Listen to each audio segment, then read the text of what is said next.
Running backs ran wild in week 8.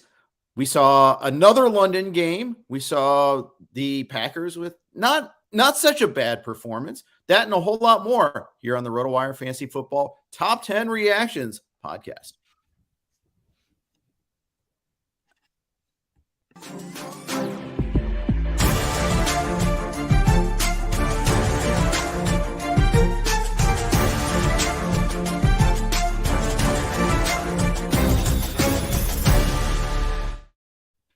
Everybody, welcome to the RotoWire Fantasy Football Podcast. I'm Jeff Erickson here with Nick Whalen. Our podcast is brought to you by the good folks from No House Advantage. We appreciate their sponsorship all football season.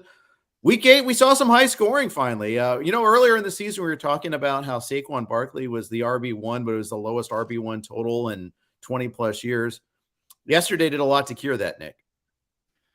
It certainly did. Yeah, even the Buccaneers putting up 22 points on Thursday night, which by their standards was an eruption.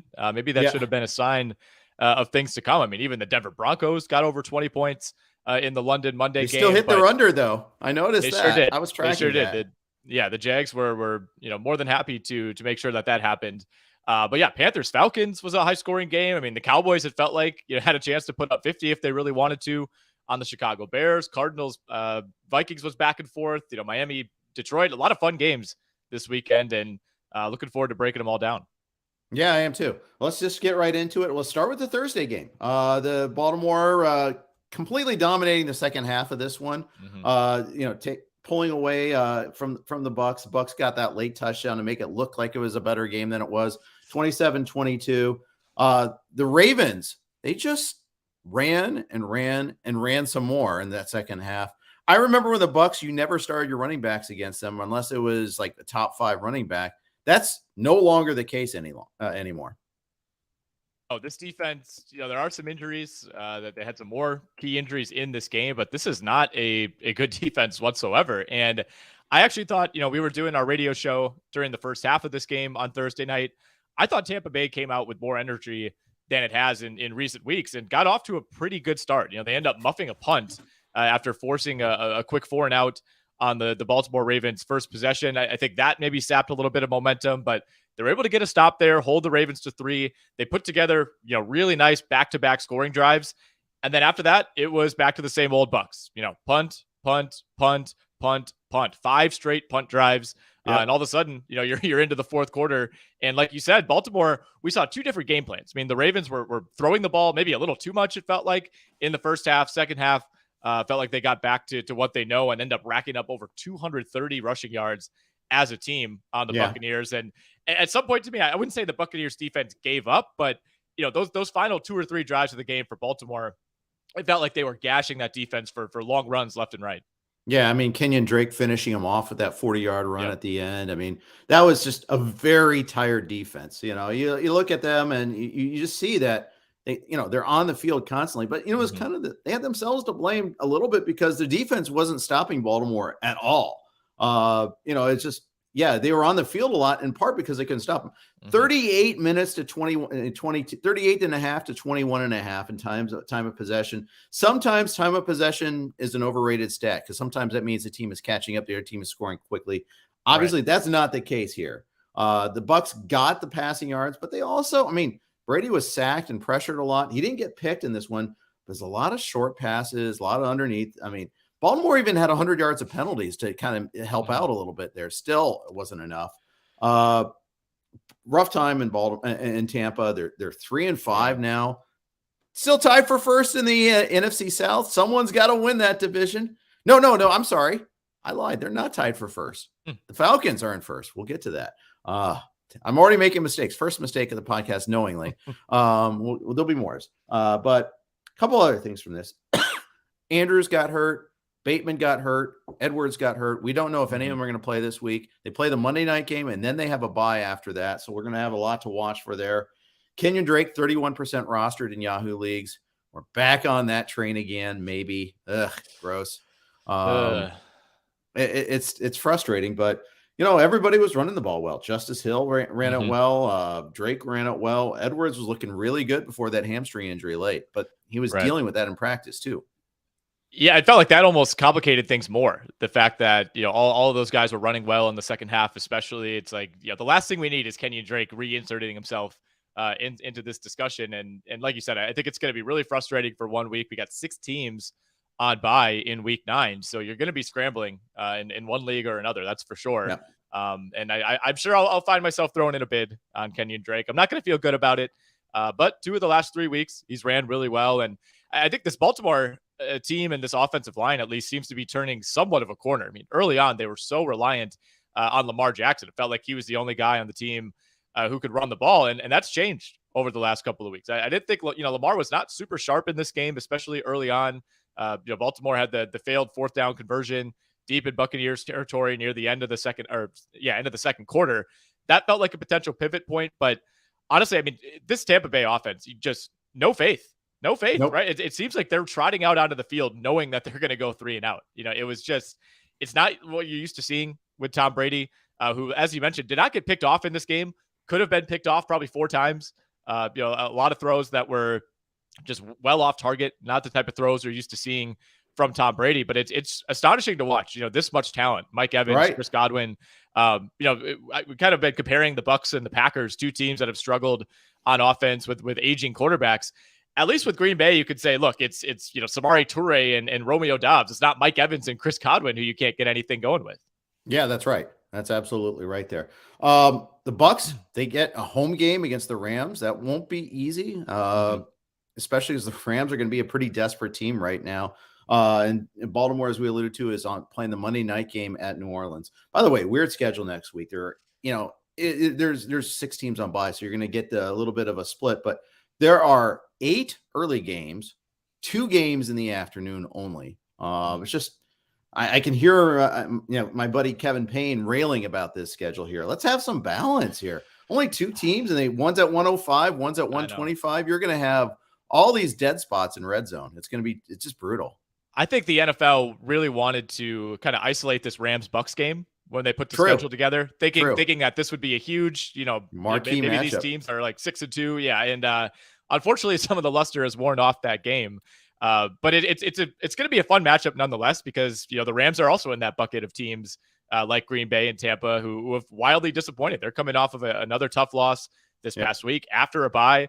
I don't think you could say the loser of that Rams-Bucs game is like eliminated from playoff contention, especially because the Buccaneers are still favored by a relatively high margin to win their division, playing in the NFC South. But I mean, this is a big time like panic meter game, I think, for both teams. One of these teams is going to continue skidding next week. So there's no path out. And really, I mean, I think the Rams and the Bucs are in that same bucket with Green Bay, where you look at, it's like, what game would you even consider, to be a lock victory at this point? I don't even know if that exists for those teams. No, I agree. I absolutely 100% agree with you on that one there. 2 other media notes. One, this game's on CBS for some reason. It's a crossover game. I'm sure CBS bid high on that there. They get to choose some games. Buffalo, Kansas City was the first pick. This was probably high on the pecking order, though, too. Very interesting to see that. And 2, I had to miss the second half. I actually didn't watch the game while we were doing the broadcast, wanted to focus, and I was dealing with lag issues anyhow, so I decided, well, I'll just watch it later. Rewatching a game on Amazon is a horrible, miserable experience. You can record the game. You're supposed to be able to fast forward, pause, etc. Every time I fast forwarded, I would get booted out of Amazon. All right, it wouldn't work. It was just it was a horrible, miserable experience. And you can't, if you have Sunday Ticket, you get the shortcuts and you can do it that way. Nope, you can't do that for the island game. So it was blacked out for that. So it was really a miserable, terrible experience. I would not recommend. 0 out of 10. I'm sorry that happened to you. And like you said, there's no real workarounds given how that game is isolated on Amazon. I don't know, maybe next week or this week we'll have to go back to try to stream it concurrently while doing the radio show. But as you alluded to, that's created some issues of its own. But Eagles Texans on Thursday night this week. What a matchup. Yeah, another one. Can't miss. Can't wait to talk more Texans later on in the show.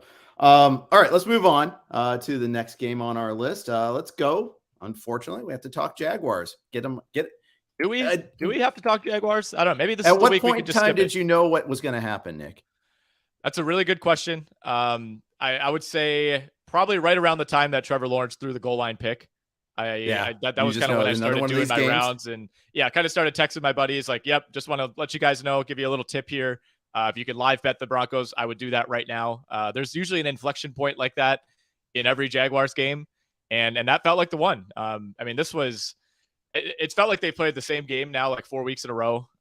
They seem to start really well. They put up a stat during the game that the Jags are, I think, in first and third quarter scoring margin, they're top 3 in the league. And in second and fourth quarter scoring margin, they're bottom 3 in the league. So I don't know if it's, pre-schemed plays, plays that you have kind of ready for the first quarter and whatever you adjust to in the locker room and come out with in the third. They always seem to do well. If things are predetermined and laid out for Trevor Lawrence, I think he can execute. But, it's the kind of on the fly in-game adjustments, I think is where this team really struggles. And it was another rough game for Trevor Lawrence. I spent some time on the Jags message boards, yesterday afternoon. There were some calls for CJ Beathard. So I'll just leave it at that. That's where we are now midway through the season. Yikes. I can't get behind that. Me neither. Not quite. I'm not quite ready for that. I don't think there's a point to that because the season's not really salvageable and there's no development to be had there. It's not like he's the guy you've drafted. You're like, okay, let's see what we have. It's not like Malik Willis, who, if he stinks, okay, fine. But we had to see it. No, there's nothing to be gained from that. Mm-hmm. So you know what? I think that, first of all, it was against Denver. It is a really tough pass defense. We've seen every other game, grind to the ground into the muck. So I get that. But yeah, it was rough. And the funny thing is, I thought maybe, just maybe, they got that fourth quarter drive. Huge turning point. I'm like, okay, maybe. That was a really impressive drive. Travis Etienne looks the part, obviously. He looks fantastic, in fact. Mm-hmm. But man, just so many mistakes. The goal line interceptions you alluded to. I mean, you can't make that throw. It was going to get picked off twice. Exactly. Because the player was covered too. It's the second time he's had that exact play this year. The red zone interceptions, the red zone turnovers for the Jags. They had one last week as well. The ETN fumble. It's just tough to recover from that for a team, especially going up against this defense. You only have so many chances, to punch in those drives and to get to the 1 yard line. And then, just running that play, I don't love it. I don't love it. You got Lawrence rolling out. He kind of feels like he has to make something happen. Obviously you could just throw it out of bounds. That would be ideal. But that's kind of where there's some sort of disconnect in the awareness with Trevor Lawrence, where I don't know how that hasn't come along quite yet. But you mentioned ETN. That's a huge positive here. I found myself wondering, like, should he be carrying the ball this much? They were really, really wearing him out in this game. 24 carries. Yeah. It's not like he got injured. It was fine. Made 57 snaps, essentially touched the ball on like half of the time he was in the game, ran 23 routes, carried 24 times. He is their offense right now. And for fantasy, that is fantastic. I do worry, long-term viability. Can he continue to be this kind of workhorse? But he looks awesome. He hits the hole so hard. He's so explosive. Doesn't quite have that next level top end speed. It feels like he's been like one step away from breaking some long runs that he ends up being tracked down on. But if you started ETN this week, which obviously I hope everyone did after the James Robinson news, 24 for 156, tacked on that short touchdown late. He was fantastic. And doing that against this defense, I think is really encouraging. It is. It really is. I wouldn't worry about Christian Kirk and his low number. He had Surtain on him the whole time. Except for the play where I think the final interception, it wasn't Surtain that had him covered, but it was covered nonetheless. But I think there'll be better matchups coming up for Kirk in the future. So, and I'm encouraged enough by Ingram. He did have he had a nice catch, had the touchdown, did have one drop. That was a pretty bad drop, if I recall correctly. But nonetheless, it's tough times there. Now the second year running, they play a London game and then they don't take the bye. They're home again this week. Yeah, kind of strange decision there by the Jags. They get the Raiders, which once again, this is like the third straight week, or really the fourth straight week if you want to count that Colts game, where you just feel like it's two teams that are in kind of somewhat similar positions. And the Giants are the exception there, although I was just kind of been waiting for someone to take down the Giants, and we'll get to that Seattle game later on. But Jags Broncos is like a nightmare matchup of two teams that you don't trust. Jags Raiders, with the Raiders coming off of a complete shutdown, 24-0 in New Orleans last week. What a game we'll be treated to at noon on Sunday. That's going to be a tough watch for me. Oh yeah, absolutely. Yeah, can't wait. Can't wait. Cue up Bart Scott. Yeah, well, and then the week after that, Jags are at the Chiefs. So that might be the final straw on this season. Yeah. By the way, it's not all sunshine and roses for the Broncos. Early on, it was just a very mockable game. Yep. There are tons of penalties, by the way, on both teams. We had like a taunting penalty, always popular. Way to charm those London fans. Bring in a new audience by flagging taunting. There is also Russell Wilson making some just really bad throws, but he made some big ones late. Much better player in the second half, obviously, than the first half. First half was just hideous. Yeah, he had a really bad interception. I believe it was Tyson Campbell who picked it off. Just a really bad underthrow. Was never really open. Not really sure what he was going for there. But you said it. I mean, Russ was fired up in the second half. Like that late touchdown drive to take the lead. Hit a big one to KJ Hamler right away. It was like a 50-yarder. All of a sudden, they're deep in Jags territory. And that's where we've seen Denver struggle so often this season. Is they've been able to get down, kind of inside the 40-yard line or so.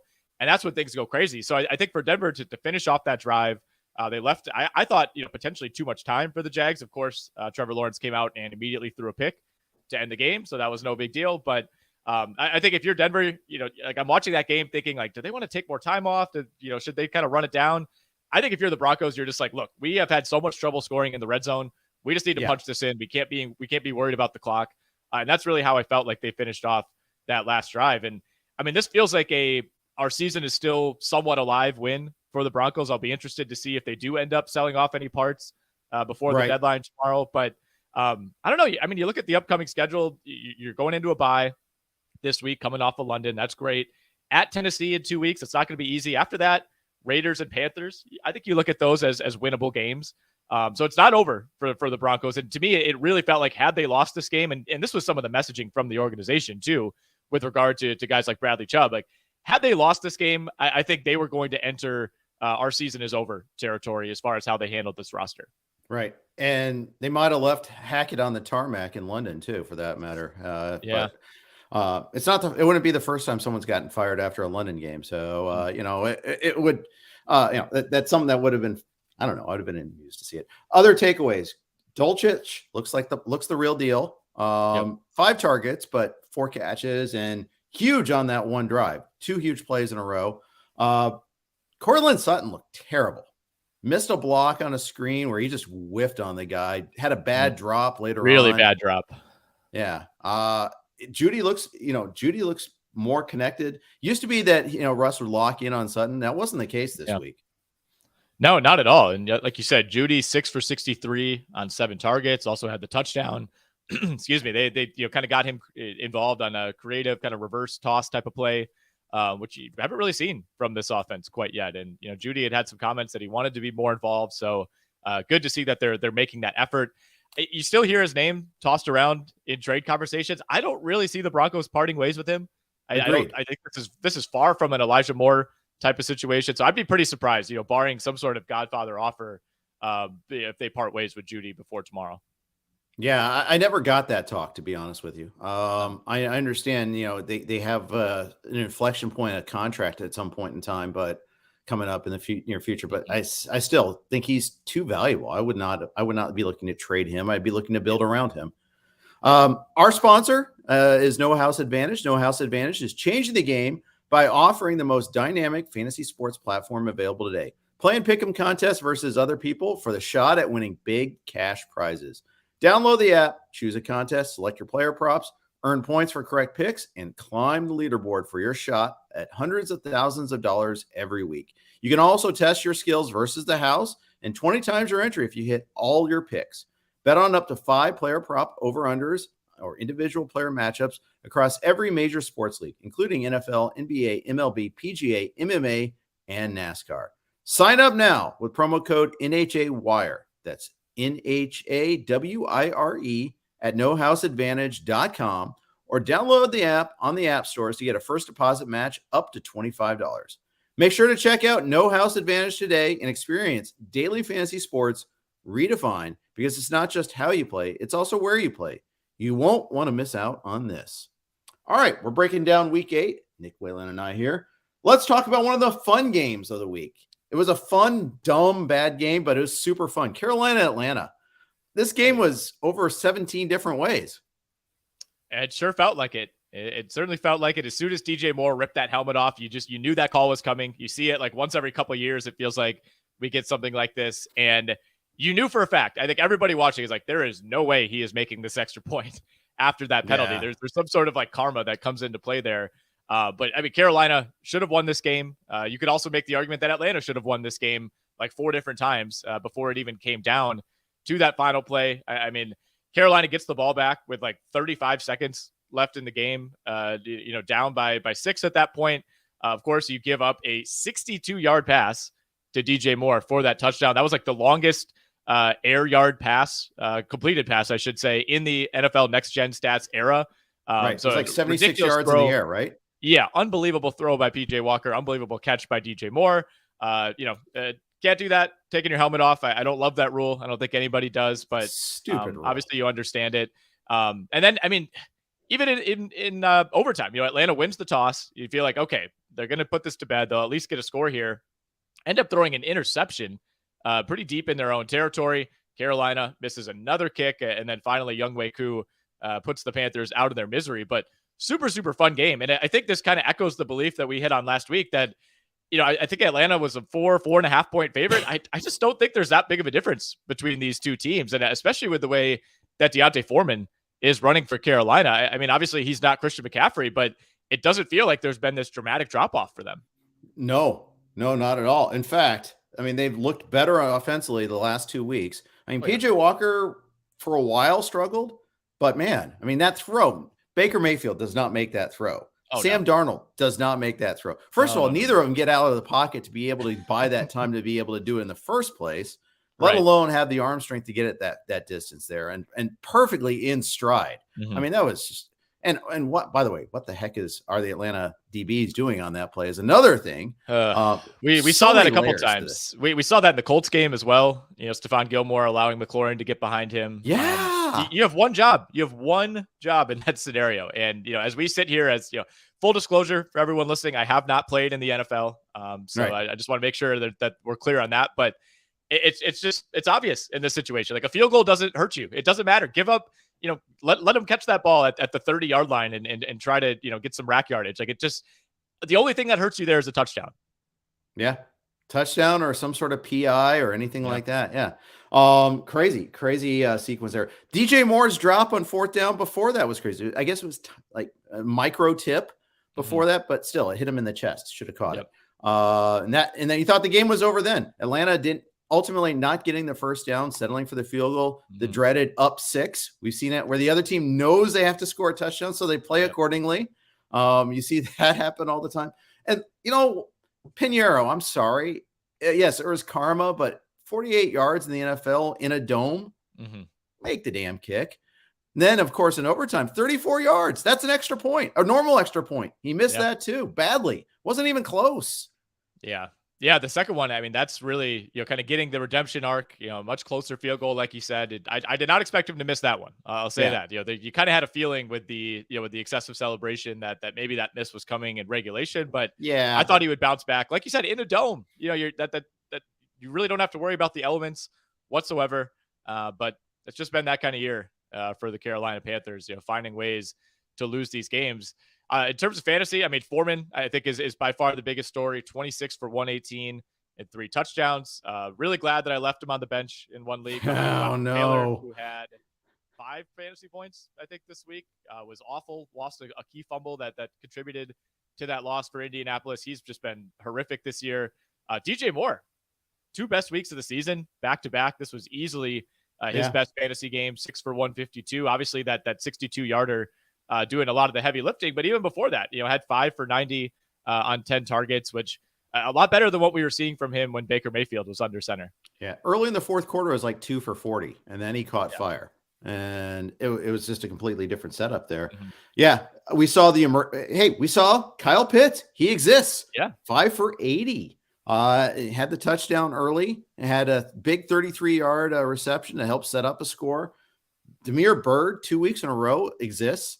He had a really nice open field play to score that touchdown. So he's a big play guy. He's not necessarily a target monster. Negative Drake London, only 4 catches for 31, 5 targets. I guess 5 targets for the Falcons is huge, but they actually let Mariota throw it 28 times.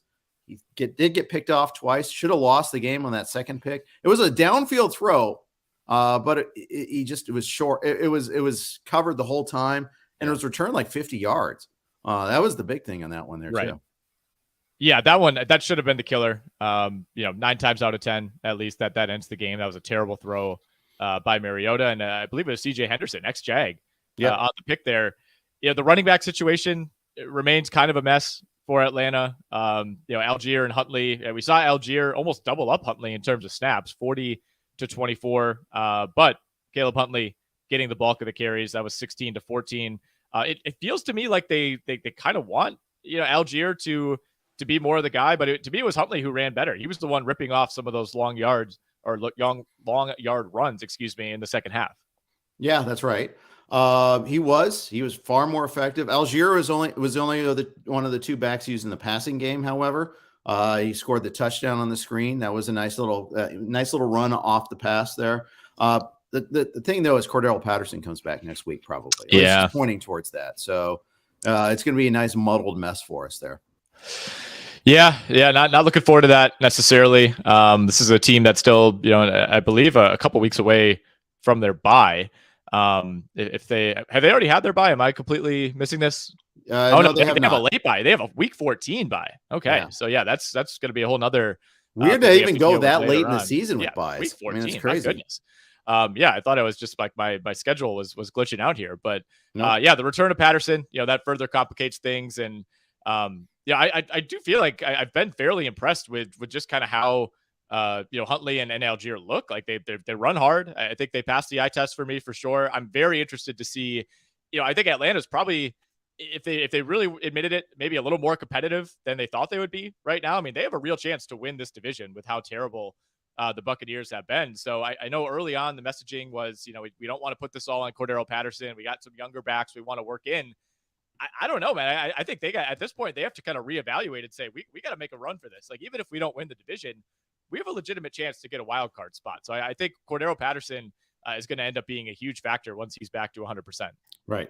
And Starter Kit Duke asks, when do they come back? When does Patterson and Damian Williams come back? Maybe as early as this week. We'll see. But watch the practice reports. Both might return, which, Algier and Huntley might be relegated to very minimal duty. So we'll watch and see. I think Patterson, when he comes back, he's not going to be a workhorse back. It'll be a timeshare. It was even that way before he got hurt. Right.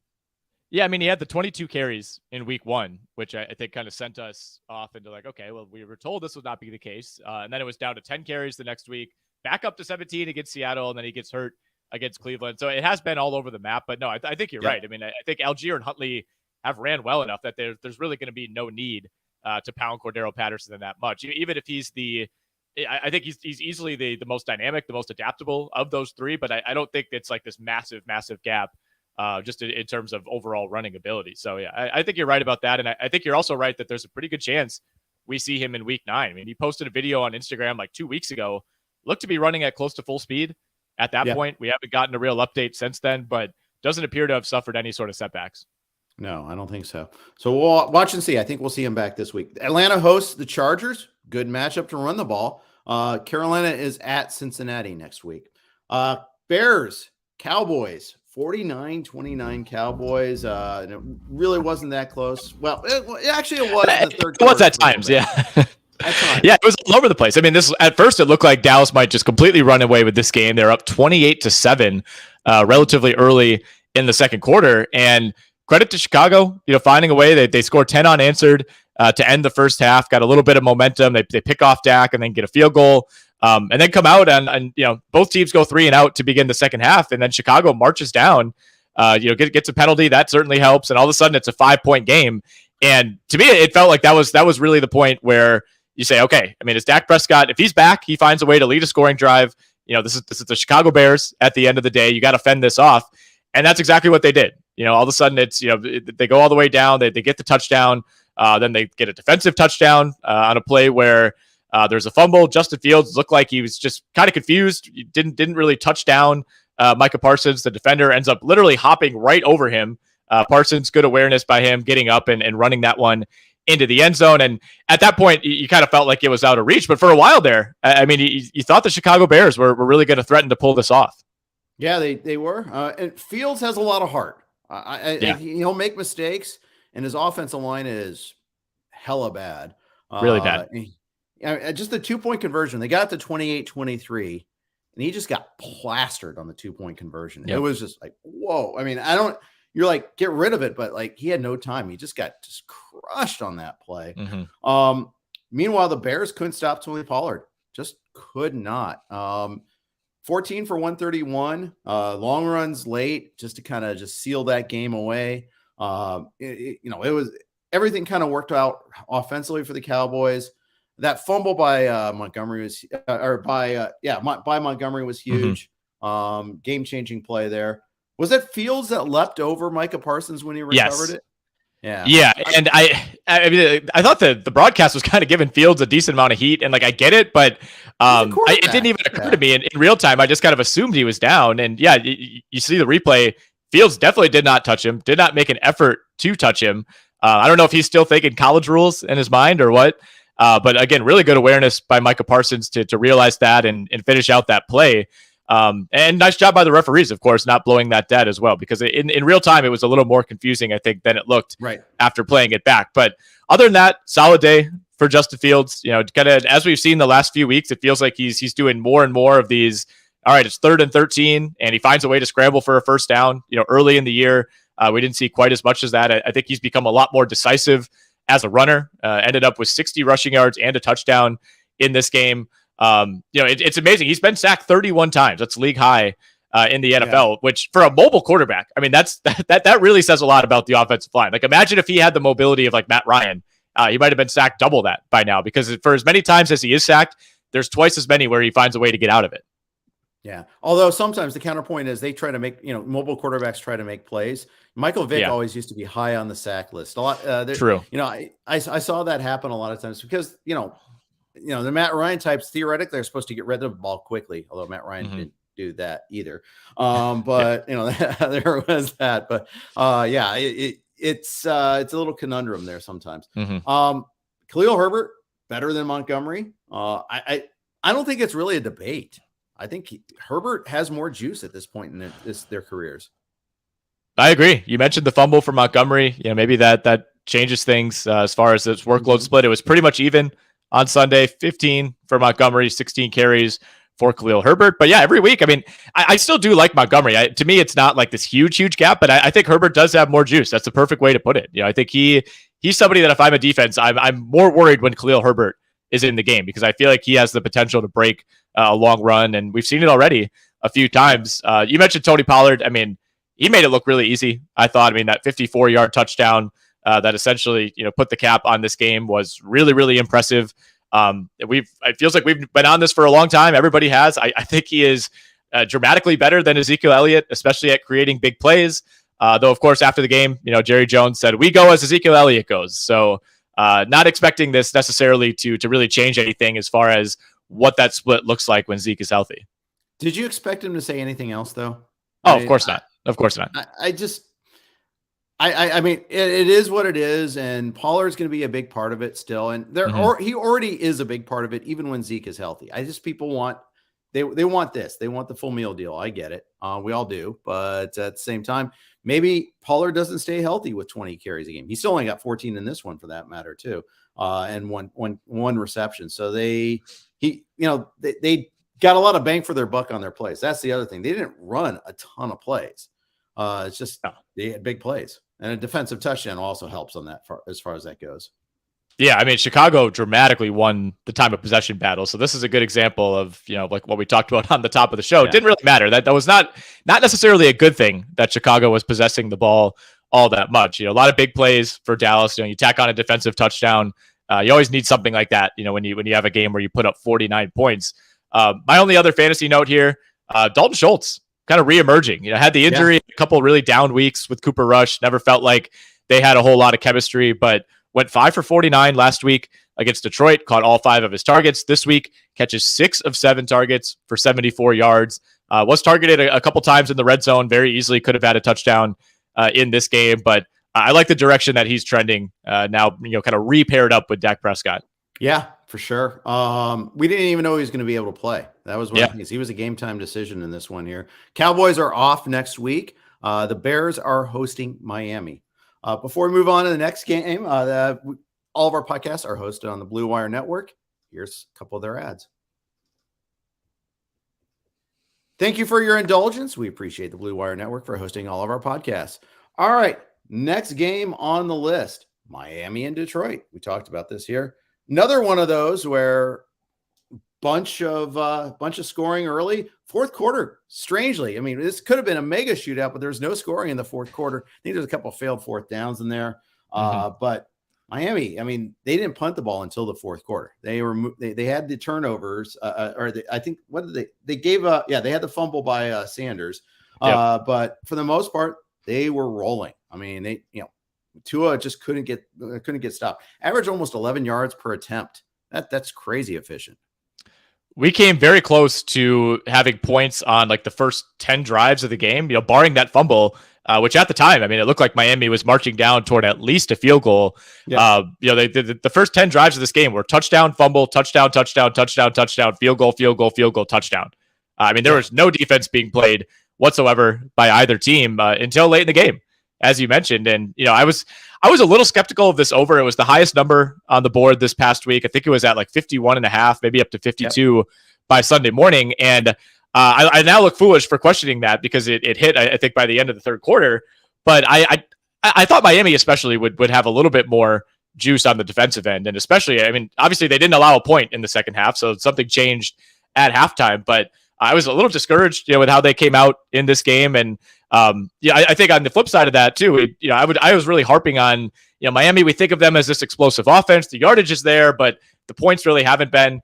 That all changed this week. This looked more like the Miami offense that we saw in weeks 1 and 2 of the season, where Tyreek Hill and Jalen Waddle, I believe, for the third time this year now, go over 100 yards in the same game. Tyreek Hill, by far, leading the NFL in receiving yards. I mean, he's on pace for an all-time season in terms of yardage. So hopefully he stays he's over 900 yards already, right? Yeah, I mean, I just feel like that's kind of going undercovered. We haven't really talked all that much about Tyreek Hill. There's so much Jefferson, Chase, Kupp talk that I feel like he's kind of flown under the radar, but having a monster season so far. And then Jalen Waddle, 2 touchdowns this past week. Those guys have been fantastic. They were being drafted as the highest duo in fantasy virtually, all throughout draft season. And any concerns that both of those guys, wouldn't be able to eat in the same week have been completely eradicated so far. Yeah. I remember week 1 where Waddle kind of had the one big fourth down play, and we're they're really feeding Tyreek. It's not enough room. That's not the case. They're just throwing more. And they're throwing so efficiently. Only 7 incompletions, no interceptions, 2 sacks. I mean, really efficient passing offense there, which is good because they don't really run the ball all that well.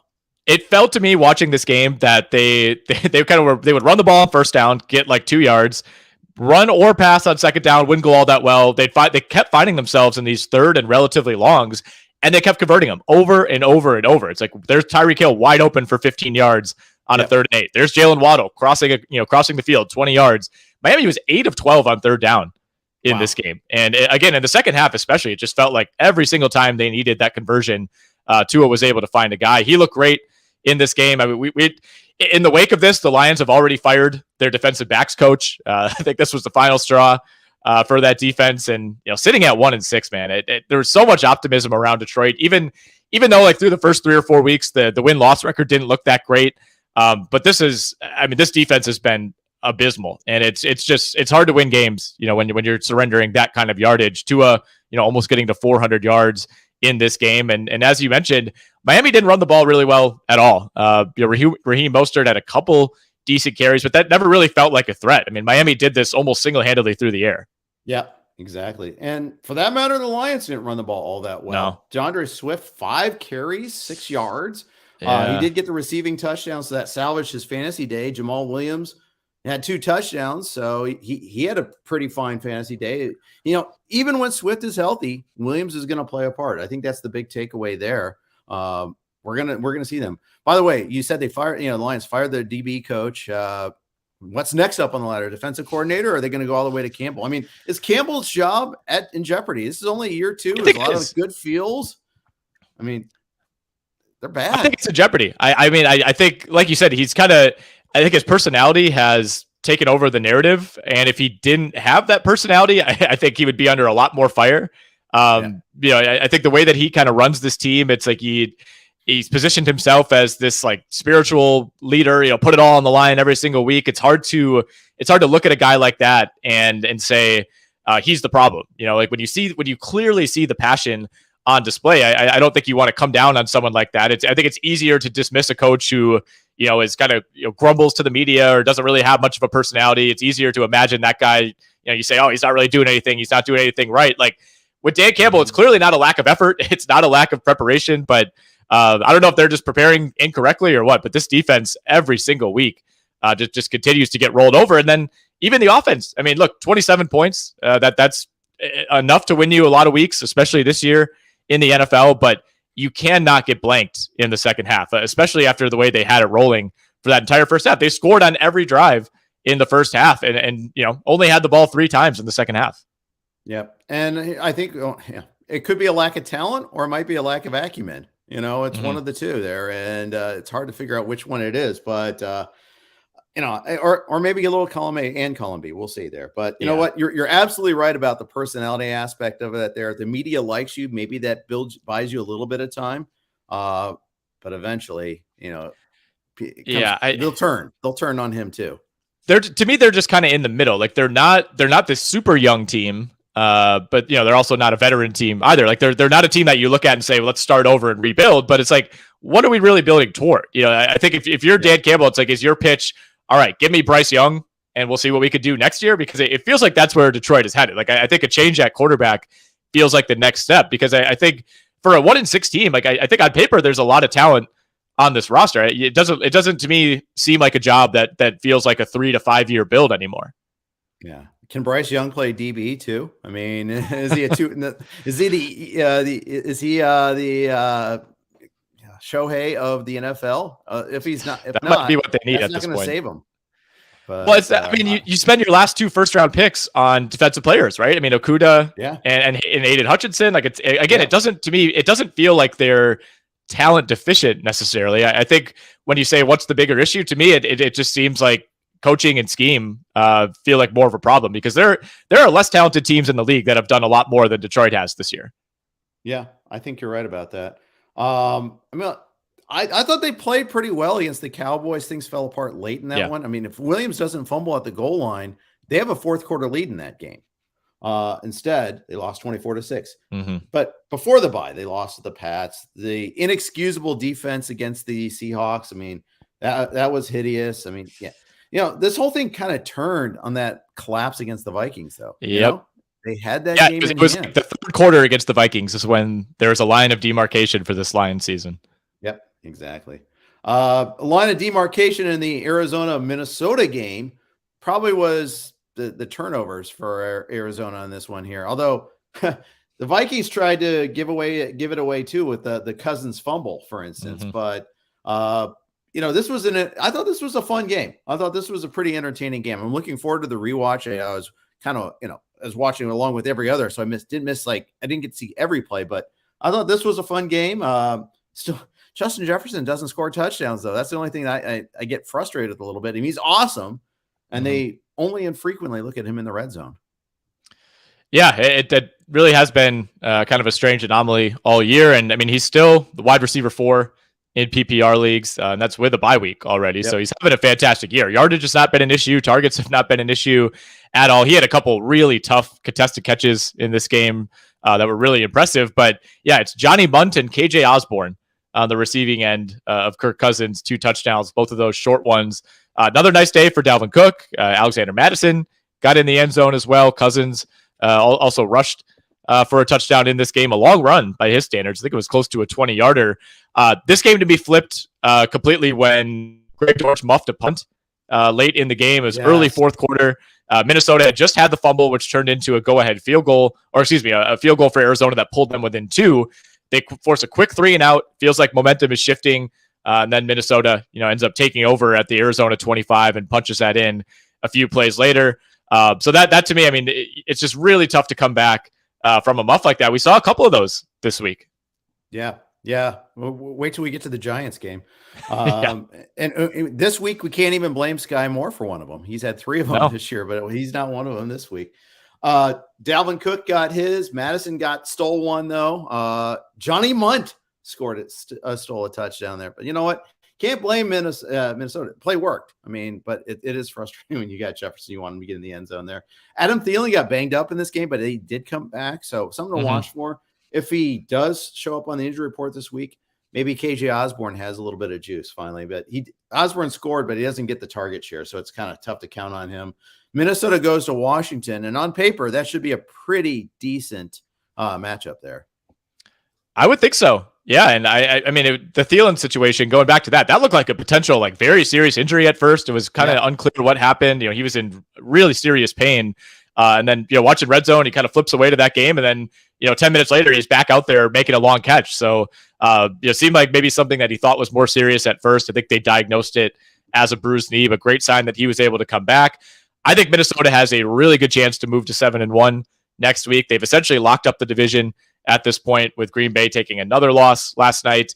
But after that, they're at the Bills and then the Cowboys in consecutive weeks. So I think, chances are they probably beat the Commanders. It is on the road. It's, nothing's a guarantee.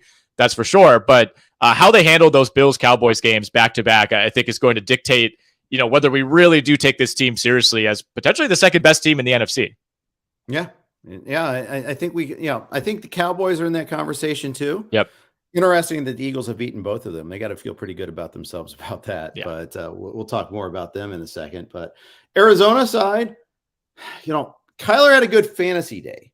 Yep. But I don't know if he had a good day. 2 interceptions, got sacked 4 times. Yards per attempt were 7.4. Good, not great. Did throw for 326 yards and 3 TDs. Scrambled a little bit, 36 yards rushing. So I just feel like the offense is it's always just a little off to me. Yeah, for sure. And, that late interception was a complete killer. It was tipped, but nonetheless, they needed to score on that possession. And it felt like that was the one that was really the final dagger for Arizona. They did have another drive, ended up going out on downs, didn't really do much with it. Mm-hmm. Kyler was up and down. I mean, I would give him just a solid B, maybe closer to a B- in this game. DeAndre Hopkins is back in full force. That's for sure. Yeah. I was reading Liss's observations newsletter this morning. He said, if you redrafted today, or if Hopkins was not suspended, he would have been a 2nd-round pick. I think that's true for sure. He looks fantastic. Yep. 12 for 159 and a touchdown in this game. Rondale Moore had a long touchdown. Really one of the few games where I feel like he looked like Purdue Rondale Moore, just running through tackles, making guys miss in the open field. He was fantastic. Zach Ertz got in the end zone, salvaged an okay fantasy day for him. So on paper, it felt like a fine day for this Arizona offense. I think putting up 26 points on what I think is a relatively good Minnesota defense, you can't be too discouraged by that. Obviously, the 2 picks by Kyler were killers, but I think you'd like to think that your defense could hold Minnesota under 30 points. And to me, that was the bigger issue. Yeah. Unable to run the ball either in this game. Yeah. Benjamin, 9 for 22. Darrell Williams, 5 for 8. Ugh, what are we doing? Yeah. Their longest run of the game came on a Rondale Moore jet sweep. They got nothing going on the ground with their running backs at all, or with Kyler. Like you said, 36 yards, but didn't have one of those long signature scrambles where he's picking up 20 yards on a 3rd and 10. No, not at all. Arizona hosts Seattle next week. So that could be a shootout, although Seattle surprised us a couple of times. Their defense has stepped up, including yesterday. So not a guarantee that it's going to be a shootout, but we'll see about that. Another early game. Let's rip off the Band-Aid on this one and talk Raiders Saints. It was ugly. Raiders didn't get past midfield until the 4th quarter. Yeah, that checks out. This was just a complete beatdown from the start. You could tell Vegas just did not have it. They come out, they immediately go 3 and out on their first drive. It was just a complete mess. Like they looked out of sorts. Derek Carr never settled in. This was one of his worst games in a long time. First Raiders shutout in several years. Carr barely even gets over 100 yards in this game, took a few sacks. Josh Jacobs, finally comes back down to earth after a few really good weeks. Devontae Adams, 1 catch for 3 yards on 5 targets. Saints defense had him in hell all afternoon. I mean, that was, this was a game that to me, I came in feeling like it was a true 50-50. I think the Raiders were like 1 or 1.5 point favorites on the road. Tons of injuries for the Saints. I think that's really what ultimately swayed me in favor of picking the Raiders in this game. And this was, much like a lot of Jags games this year, this is one that like midway through the first quarter, I was 100% sure the Raiders were not winning this game. Yeah. They were dealing with a lot of illnesses during the week and injuries. Waller tried to test out pregame warm-ups, couldn't go. Adams missed 2 practices, was limited in a third. Mac Hollins was banged up during the week. It showed how they were playing. They're just sick of this situation, I guess. But they looked like they were ill. Yeah, this was a game that Vegas really needed, I think, to keep pace in the AFC West. Felt like they had maybe built some momentum with that win over Houston, big second half last week. And now, like we said at the top, they go at the Jags this week, Colts, Broncos, Seahawks, Chargers after that. I don't think they need to win out at this point to make the playoffs, but they could probably afford to lose maybe 2 more games the rest of the way, maybe 3. At the absolute most, you finish 9-8. But for a team that I think at first, when we started evaluating the AFC West, it was like, all right, the Raiders are probably the number 4 team in a loaded division. And then it felt like by the time the season rolled around, a lot of people had talked them into the Raiders as this underdog. Like, why are they such distant fourth? In terms of the odds to win the division. And it turns out they were distant fourth for a reason. I mean, this is a team that looks really poorly coached, really poorly prepared. A lot of that kind of underdog mentality that they seemed to have last year, post John Gruden firing, that's all gone. I mean, this team is just lifeless. Yeah, I guess there was a pretty lengthy meeting Josh McDaniels had with the front office after the game yesterday. You would think, okay, we got a coveted head coaching candidate, and they still did this. It was wild. Derek Carr got benched in this one here. He'll be back next week, but he could be a cut candidate at the end of the year. I saw a tweet about this. They save a lot of money against the cap if they cut him in this offseason here. That's an interesting one. I mean, there's a lot of teams that I think would be interested in bringing in Derek Carr. That's for sure. I don't think he would just be out of a job, but it's just this from the start. This marriage has never quite felt like a great fit between Carr and the Raiders. Nope. But the Saints defense, this was a gettable defense too. That's the thing that's really amazing to me. They did register 4 sacks, so there's something about that there. But I mean, the Raiders didn't even turn the ball over. They were just bad. They just didn't do anything. No, they turned the ball over via punts a number of times. That's for sure. And this was another game where they really only had each team only possessed the ball 3 times in the second half. They put together a 14-play drive to end the game and didn't even end up getting points on that. That came on the heels of a 15-play drive by the Saints. So embarrassing effort, of course, by this Raiders offense. But as has been the case all year, I mean, this Raiders defense to me, they cannot get off the field. That secondary, especially to me, is a bottom 3 to bottom 5 unit in the league. Agreed.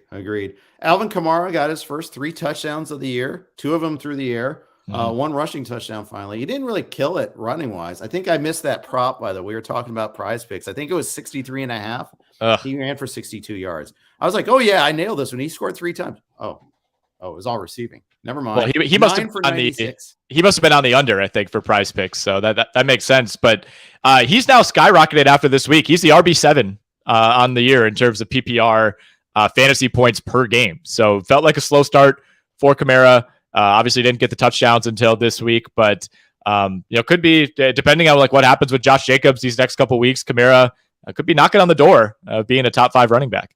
Yeah, well, especially with Andy Dalton at the helm, he catches more passes. And 10 targets yesterday. Helps that no Michael Thomas, no Jarvis Landry, no Adam Troutman. Juwan Johnson played, but he was playing hurt. And just Taysom Hill is just this fly in the ointment. It works for the Saints, though. I mean, 10 for 61 on the ground. Hard to argue against that. No, very true. Very true.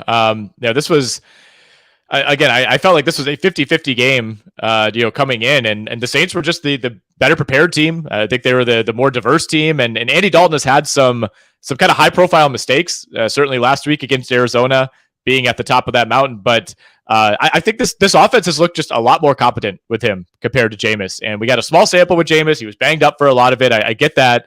But I just think on balance, Andy Dalton has brought a much more, I was going to say explosive. That might be going a little too far. But considering the lack of options, I mean, the lack of options at receiver, turning guys like Jawan Johnson and Rashid Shaheed into winning players, it's been impressive. It has.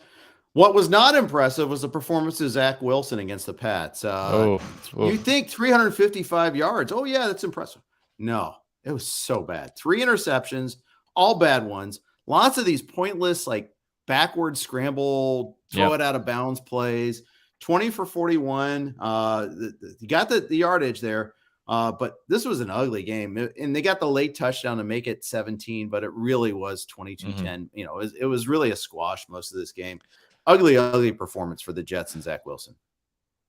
Yeah, and like you said, I mean, they still had a chance at the end of this game. Needed an onside kick late, which they did not get. But New England, I don't think really played all that much better offensively. No, I think really weren't really able to capitalize on those sloppy turnovers by Zach Wilson. And this game too kind of flipped on an interesting call on Mac Jones. Looked like he threw a pick six that ends up being called back. Completely changed the vibe of this game because early on, I mean, I was not impressed by the New England offense whatsoever. No. And I thought Mac Jones looked pretty shaky, 24 of 35 for 194 with a touchdown and a pick that did stand. They didn't run the ball all that well. I mean, Ramondre Stevenson had half of his yards on 1 carry. The rest of it, was basically like 15 for 40 yards. Did have a nice day through the air, 7 catches for 72 for Ramondre Stevenson. So certainly paid off if you started him, but 34 carries for 127 yards as a team for the New England Patriots. But honestly, coming into this game, like I was on the New England side here just because, one, I just think like Bill Belichick is not losing to Justin Fields and Zach Wilson in back-to-back weeks. And we saw Justin Fields play well last week, do a lot with his legs.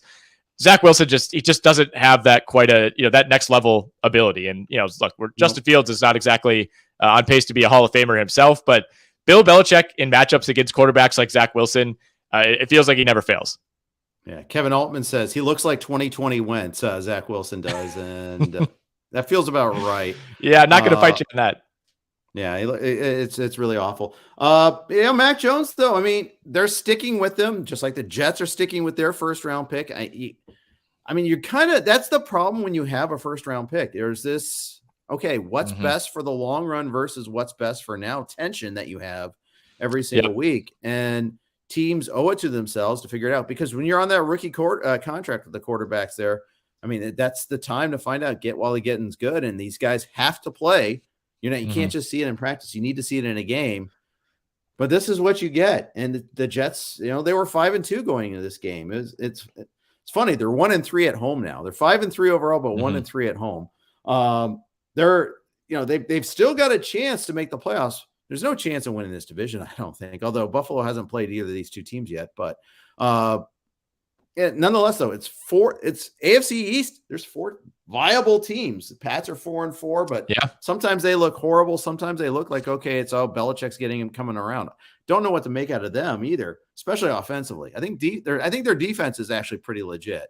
But man, it's kind of a wasteland on offense too. I mean, Devontae Parker got hurt in this game. Jacoby Myers got his touchdown. He was 9 for 60. So a lot of short passes. There's really not anybody else startable on this offense. Oh, no. And this was a very conservative game plan. If you watch this game closely, I mean, New England was, it's like they had a couple like 3rd and 11s, or they're just running the ball, planning to punt. I think they kind of knew, like, look, we just need to wait out these mistakes from Zach Wilson. He will make them. We will capitalize. And they turned the 3 interceptions, I believe, into only 6 points, 2 field goals and then a punt after one of them. So it wasn't, I think this game could have been more one-sided in favor of New England had the offense played better. I thought this was like an A- game from the Pats defense and like a C- game from the Pats offense, which is still enough to beat Zach Wilson. But the defense did give up some uncharacteristic big plays.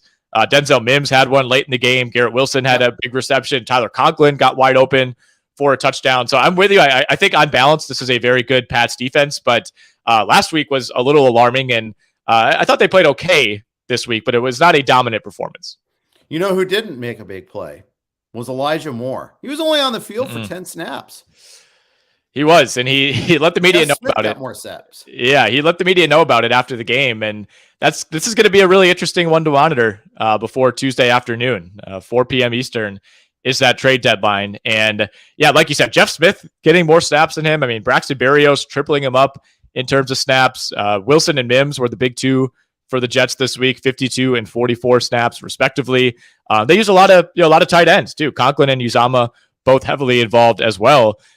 It's strange. Elijah Moore seemed to have nice chemistry with Zach Wilson, about as much chemistry as you could have with a quarterback like him last season. And I don't know if it was the injury to Wilson or what, but it just hasn't carried over. And they're going to get calls on Elijah Moore this week. That's for sure. I don't understand what the Jets are doing with him. I mean, unless there's something like he's running wrong routes or some sort of other thing going on in his life or other thing going on with them, I don't understand what changed from last year to this year with him. But it's clear he's out of favor. Very much so. Very, very much so. And it's surprising. You would think, if they're trying to smooth things over with him, like you at least get him on the field. You don't have to throw him the ball 15 times, but this is a guy that you're essentially saying, we don't want to trade you. We want you to be a part of this offense. So much so that we're going to let you play 10 snaps the entire game. Exactly. Let's go on to the last game from the early slate. This wasn't much of a game. Eagles smashed the Steelers. Subs got a lot of play in the fourth quarter. Eagles play on Thursday night. They were smart about it. Like, okay, here you guys go. Jalen Hurts was awesome in the first half. Kind of like a continuing theme. The Eagles crush it in the first half, kind of put it in cold storage second half, although they did get a fourth quarter touchdown this time. So it was a little different, but every time I get these alerts on my phone because I was coaching the soccer game at the start of the game, like Jalen Hurts has made a big play. Jalen Hurts has made a big play constantly. Been so fun to watch this offense roll this year.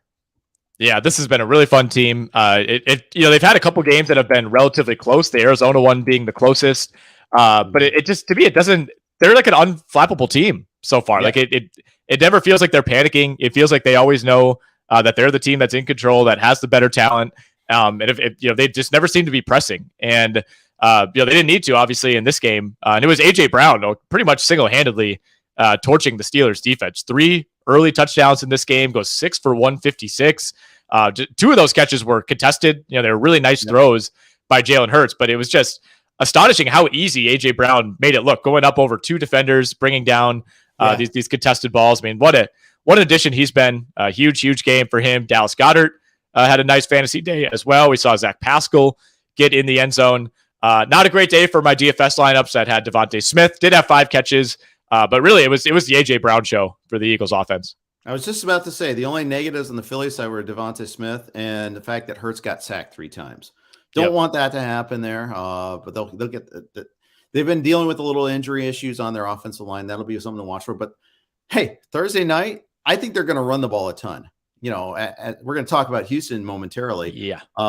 Miles Sanders will get more than 9 carries, I predict, on Thursday night. I'm going to go out on a thin limb on that one there. I think you're going to see 15 to 20 carries for Sanders in this one. Yeah, I mean, that Houston defense, obviously going up against Derrick Henry this past week, that was a tough assignment to say the least, but that's the 31st ranked rushing defense right now for a reason. In terms of yards per attempt, in terms of total yards, they've allowed the most yardage in the NFL. And I think teams know that, teams, when you go against the Houston Texans, you're not exactly going in there thinking you need to win a shootout. I think, you could grind the run against this team, and no team does that better than the Philadelphia Eagles. So I really like them. I mean, we've seen a lot of big favorites get tripped up this season. It's a short week for both teams. I get that. Could be a potential trap game, but again, Philly just seem confident, they seem unflappable, and they seem like they go into these games knowing, look, if we execute, we are going to win easily. And I mean, it's been really, really fun to watch. And Jalen Hurts, by the way, down to plus 350 to win MVP, behind only Josh Allen. So something to monitor. Robert Quinn didn't have a huge impact in this one. Did have 1 QB hit, but he might have occupied blockers because the Eagles sacked Kenny Pickett 6 times. I mean, they hit him a bunch of other times. They had 11 QB hits total. He had a fumble. He had an interception. It was more nightmare fuel for the Steelers offense. I mean, Claypool did his thing a little bit there, got the throwing touchdown. Najee Harris, I mean, it's a disaster there. 8 for 32 on the ground. At least he's catching some passes to soften the blow a little bit. But there's very little positive to come out of this for Pittsburgh. Yeah, I mean, Najee Harris did throw a pass in this game. So Yes. there's that. They're getting him involved as a passer, I suppose. No, it's been rough. And I saw kind of a super cut on Twitter of, some of his runs and receptions from the last few weeks. And it's just like the vision doesn't quite seem to be there. He's not, attacking defenders in the same way as last year, but obviously been put in a really, really tough spot as a workhorse for a bad offense. Only other note I have is that Jordan Davis, the excellent rookie defensive tackle for the Eagles, did leave that game with a high ankle sprain. I would be pretty surprised if he plays on Thursday. Probably don't need him against Houston, but hopefully that's not something that's a multi-week injury for him. Agreed. Pittsburgh related question here, because it mentions Pat Freiermuth, 10-man half-point PPR league. Which tight end would you like rest of the season? Higbee, Freiermuth, or Dulcich? I'd go Freiermuth. I think earlier in the season, Higbee had a case here, and Dulcich has come on strong, that's for sure. But to me, Freiermuth has been the most insulated, the most consistent. For as bad as Kenny Pickett has looked at times, I mean, he's been a turnover machine. He does seem to trust Freiermuth. Like I think he's almost been more dependable than the Pickens, Claypool, Deontay Johnson disaster that we're trying to figure out every single week. Like it's going to be ugly, but he does at least always seem to find a way to get his 6 catches for 55 yards, even if he's not getting in the end zone. So for me, I'll take that floor. It's Freiermuth versus Dulcich for me. Easy for me to say too. But I'm going to go, I think I go Freiermuth too, but I think you can make a pretty good case for Dulcich too. I think the volume's going to be there. I think he's changed his Denver offense. Both players are on bye this upcoming week. So something to be heads up for there. You may have to stick with Higbee one more week. Although Higbee got banged up in this game a little bit too. Also had a hideous drop. About to talk about that too. But before we talk about that, we have to share another piece of business with one of our sponsors, a new sponsor. We want to welcome NFL All Day. NFL All Day is the officially licensed digital collectible of the NFL. It's a whole new way to express your fandom by owning the greatest moments from your favorite players and teams. Each moment on NFL All Day features a limited edition video highlight of one of the greatest plays from the NFL's past or present. From OBJ's iconic one-handed catch to Patrick Mahomes' 5 touchdowns on 5 straight possessions to Brian Urlacher's 85-yard pick 6 against the Packers, there's truly a moment on NFL All Day for every fan. And it doesn't stop at being able to own a collection of your favorite moments, because NFL All Day rewards collectors for their fandom. You see, NFL All Day collectors have earned once-in-a-lifetime experiences like literally going on stage at the draft to announce draft picks and meeting some of the biggest names from the 2020 NFL Draft at the NFLPA Rookie Premiere. What's the best way to get started? Head to NFLAllDay.com to sign up and redeem a free limited edition NFL collectible featuring Patrick Mahomes. Don't miss out on NFL All Day's next generation fan platform and start unlocking rewards and experiences today. Thanks to NFL All Day for joining us as a sponsor on the podcast. Let's move to the afternoon games. Let's start off with a game that was a bit of a snoozer. Tennessee against Houston. 17-10 final on this one there. Houston scored very late to make it 17-10 or 17-3 most of the second half. Actually, it was only 7-3 at halftime. For all the production that Derrick Henry did, which was great, 219 yards running, 2 touchdowns, still 7-3 at halftime in this one here. You kind of like, where's the rest of the scoring if you're that productive? And then you look at the passing game and then you understand. We saw a very limited, very conservative game plan from the Tennessee Titans passing the ball. I mean, they missed a field goal on their first drive. They threw a pick in the first half. So that contributed to some of the low scoring as well. But I think this is exactly how they wanted to win this game. Almost a laughable, like Justin Fields-esque line from Malik Willis, 6 of 10 for 55 yards. It was basically just don't go out there and lose us the game. Like if we just run the ball, we can rack up yards. We can move the ball against the Texans. The only thing that we could do to lose this game is for you to turn it over 2 or 3 times. And he did throw one pick or something like that. Yes, exactly. So it was just avoid the complete disaster, please, and we will win this game. And that's exactly what happened. I mean, 32 for 219 and 2 scores for Derrick Henry. He became the Titans' all-time leader in rushing touchdowns, past Eddie George for that designation. I would have thought Bishop Sankey held the record. I was completely taken aback that it was in fact Eddie George. But this was this is just the Titans infrastructure type of win, right? I mean, they almost feel like they've they might be next in line when you talk about teams like the Patriots and the Steelers, who no matter what, given the circumstances, they always find a way to win. And I kind of have that level of trust now with Tennessee. Yeah, I think I almost felt like they brought back Arthur Smith for just this one game to reunite with Mike Vrabel, and just to kind of have this there. Marcus Mariota's like, man, they don't even throw the ball that much. I mean, he threw it 10 times. Willis had a quarterback rating of 4.4. I mean, it was just, he got sacked 3 times and threw an interception. It was just, anytime he dropped back, only bad things can happen. It was, Dontrell, but meanwhile, they're running the ball so effectively. Why wouldn't you? I mean, Dontrell Hilliard went for 8 for 83. I mean, they were just creasing him time and time again. And meanwhile, the defense was just absolutely suffocating Houston. I mean, Houston couldn't get out of their own way. I mean, Davis Mills was terrible, 17 for 29, 152. That's 5.2 yards per attempt. Got sacked 3 times his own right, had the pick, had the late touchdown pass to Damian Pierce. As a Pierce manager in a lot of places, I'm like, oh, thank you for the bailout. I did not deserve this, but I'll take it. Yeah, exactly. And, that one, I would never say, even after the touchdown, there was like 15 seconds left or something. They obviously tried the onside kick, but it didn't really feel like there was any true threat there. Houston just, despite this game, it was always a 2-score game at every point. It just never really felt like Houston had any chance to truly threaten the Titans. And Tennessee racked up a bunch of yards, but like they were 4 for 12 on third down. Like it wasn't really, like a complete stomping, like pretty comparable in terms of like total plays run, things like that. But one team I think was able to kind of execute a game plan and limit mistakes. And I still think there's a decent amount to like about Davis Mills considering where they got him in the draft, but it's just, I don't know, any chance that like, hey, we found our 10-year starter late in the draft, I think that's kind of out the window. I don't know. It just seems like he's hit his ceiling and he's just a slightly below average starter at best. Yep.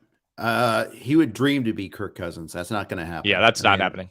Yeah, I agree with you on that. We'll see what the Texans do by tomorrow's trade deadline. I mean, Brandon Cooks' name has been bantied about. He did get that late. If you started Cooks, you also got bailed out in the last minute of the game with that 44-yard reception, 4 for 73, but it was nothing before that. I mean, there was no there. There was just no offense. I mean, they got half their yards in the game basically on that final drive. I mean, it was pretty much that bad. Yeah, it really was. And hats off to the Titans defense, which has been banged up. Doesn't necessarily have like a ton of top end talent, but again, this was a team infrastructure win from the Titans, who look like they might be in position now to start running away with this division. Yeah, suffice to say, Suffice to say that this won't work next week. They play Kansas City on the Sunday night game in Arrowhead. It'll be a little bit more wide open. We'll see if they get Treylon Burks back for that game. They need more firepower. Robert Woods ain't it. I mean, they're going to try to run it 30 times, Henry 30 times, but I don't know if they're going to be able to pull that off. But they got to have Tannehill back for that game. If Willis plays, there's just no chance. No, I mean, you think this is a team that's won 5 straight games, but 2 of those are against the Colts. 2 are against the Commanders and the Texans. 1 was a close one against the Raiders. They also lost 41-7 to the Bills in week 2. And if Tannehill's not back for the Chiefs next week at Arrowhead, I think that could be a redux of that one. Yeah, but they basically already won the division, which is kind of crazy. I mean, the Colts lost again, the Jags lost again. It's funny. They start off 0-2, and by week 8, they've already got the division again. It's amazing. Vrabel is a really good coach. I will say that. I'm not 100% bought in on the front office and their ability to acquire talent. I mean, the AJ, we just talked about AJ Brown with the Eagles and how big of that deal that meant for Philly. I thought that was just a classic misstep. I mean, AJ Brown made that offense complete. And I think in the playoffs, they're really going to miss him. Yeah, that's the thing, is they're probably going to run away with this division, but I don't see the path to competing with a team like Buffalo or Kansas City. I think they're like 3 notches below those teams, and that's saying a lot, because I think they could very well finish the season like 12-5 and end up looking pretty good. But it's the level of talent just isn't really there. Replacing him essentially with Treylon Burks looks like a pretty massive mistake so far, and we'll see. You got to give Burks some time to develop, but I think there was maybe a little bit of hubris there in saying, well, we can get 90% of what AJ Brown gives us with a much cheaper rookie, And Right. I think AJ Brown has pretty quickly proven that is not the case. Right. And it also illustrates, hey, first round receiver doesn't necessarily mean you're going to get AJ Brown. I mean, You might get Jalen Reagor sometimes. yeah. Yes. Yeah. I made that mistake once or twice in my life in fantasy leagues. The schedule also picks up for the Titans. So Chiefs, home game against the Broncos. That's going to be total ground in the muck, total of like 29 in that game, maybe. Who knows? At the Packers versus the Bengals, at the Eagles. So that's a pretty tough stretch coming up for Tennessee. Yeah, absolutely. They're through their easiest portion of the schedule for sure. Like we mentioned, getting the Commanders, the Colts, the Texans, in 4 straight weeks.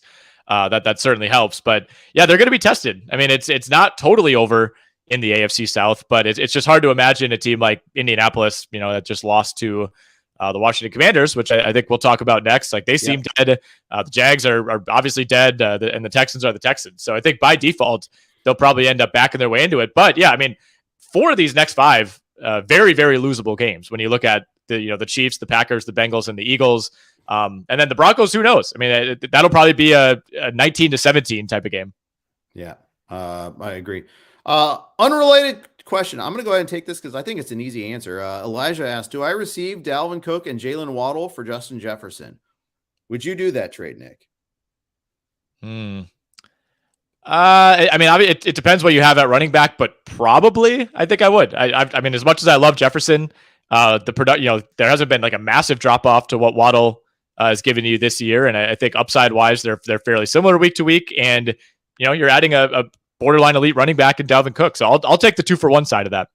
This is a snap call for me. Easy decision. Do this trade. Yes, get Cook and Waddle there. I mean, yes, Jefferson's awesome. He's amazing, but you're getting 90% of Jefferson, maybe maybe more touchdown equity. I don't know. We'll see if Jefferson's really a distraction in the red zone, a diversion, as has been alleged. And you're getting an elite running back. I mean, he's got Eckler and Aaron Jones, but you have a flex presumably. I mean, that's pretty awesome to have that there. Cook's already had his bye. Jefferson's had his bye already, so that cancels each other out. I mean, you do lose one bye week for Waddle. I mean, that's about the one negative, I guess, but. I do it. And I do it without much hesitation. All right. Commanders, Colts. Snooze of a game for 3 quarters and then a thrilling finish. Like a crazy nutty for 4th quarter after just a terrible game early on. Yeah. And Indianapolis should have won this game. Multiple chances at the end to close this thing out. They really were 1 first down away late in the 4th quarter from icing this game. And they had a 4th and 1 at their own 34-yard line. It's a 50-50 call to me. In retrospect, you say just, run the QB sneak. You have a big physical running quarterback now in Sam Ehlinger. Pick that up, and you're basically guaranteeing yourself the win. Instead, they punt. And, for the 2nd straight week, we see the Commanders who really couldn't do anything all day. And all of a sudden, Taylor Heineke's finding Terry McLaurin over and over on this final drive. And it reminded me of some of the catches McLaurin had against Jair Alexander last week, had a huge one to bring Washington inside the 5-yard line late in this game, going up over Stephon Gilmore, wrestling the ball away from him, and eventually setting up that game-winning score. So to me, I actually thought the Colts were the better team for most of this game. They had a couple sloppy drives, a really, really bad fumble by Jonathan Taylor, who struggled in this game. That was a big momentum turner, but got to credit the Commanders now. Suddenly sitting at 500 now with back-to-back wins behind Heineke. Gettable wild card spot in the NFC too. Yes. It's out there. It's hanging out there. There's a lot of teams faltering. They might as well go get it. Heineke and McLaurin seem to have that connection for sure. Noteworthy that Brian Robinson didn't lead the team in running back snaps this game. He went 8 for 20, got stuffed on 4th down. I mean, just stuffed on that play. Yeah. Gibson again had some big plays, had the touchdown again receiving. They figured it out. Antonio Gibson is a better player than Brian Robinson. It's nothing wrong against Brian Robinson. Great story. Gibson's got more juice. Maybe not in the running game. The running game didn't do anything with anybody. No. But Gibson is a great pass catcher. He's better than McKissick for that matter. McKissick always he goes down with first contact. Gibson is out there running routes, making plays. To me, it's not even close. They should be using Gibson more. Yeah, I mean, he's got the history as a receiver at the college level, of course. 7 for 158 and a touchdown in this game, and they needed every bit of that. He was huge for them on a day where they, like you said, could not get anything going on the ground. The snap load mirrors this as well. Gibson, McKissick each played 22 snaps. Brian Robinson played only 15 snaps. Did carry the ball on over half of those, but only ran 3 routes. So I do think this is going to be a situation that continues to frustrate us, especially you, week to week. But hopefully they finally have some takeaways from this. I'm with you, man. We've seen this in like half their games so far, where Antonio Gibson ends up being a big difference maker. And look, I mean, the narrative with Brian Robinson is great. He had some momentum in the preseason, but he hasn't had that juice. No, he hasn't. He hasn't at all. By the way, I don't know if you heard this. Breaking news, Terry McLaurin's from Indianapolis. This was a homecoming game for him. Did you hear that? They mentioned that once or twice, I believe, on the broadcast. They mentioned it roughly 7 times in the final minute of this game.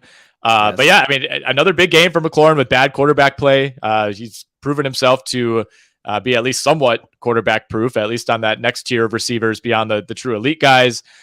Rough game for Michael Pittman. 7 for 53, had a horrific drop at the end of the game. Nothing was guaranteed, but I think he's basically running kind of a crossing pattern. If he catches that ball, he's probably able to get out of bounds around midfield. At that point, you have maybe one or two more plays. Too. Yeah, right. And you have maybe 1 or 2 more plays to gain 5 to 10 more yards, set up a reasonable field goal. That was just a really bad drop. It was. Watching the replay made it so much worse. Like I don't know how he didn't complete the catch. Like he had it. He completely had it in his hands, and obviously lost focus. That was the final, kind of knife for the Colts. Who, you're still looking at a desperation field goal at that point. So again, nothing was guaranteed. But they fumbled the ball twice inside the Washington 30-yard line. I really think they were the better team. Yeah. Taylor lost a fumble. Erlinger lost a fumble. First start for Sam Erlinger. I mean, they didn't ask him to do a whole lot. 17 to 23 for 201 yards. Took 2 sacks. Had that lost fumble. They didn't use him on the ground as much as I thought they were going to. Right. If you look at his career at Texas, he was a mobile quarterback, and in the entire first half, they didn't have him run the ball at all.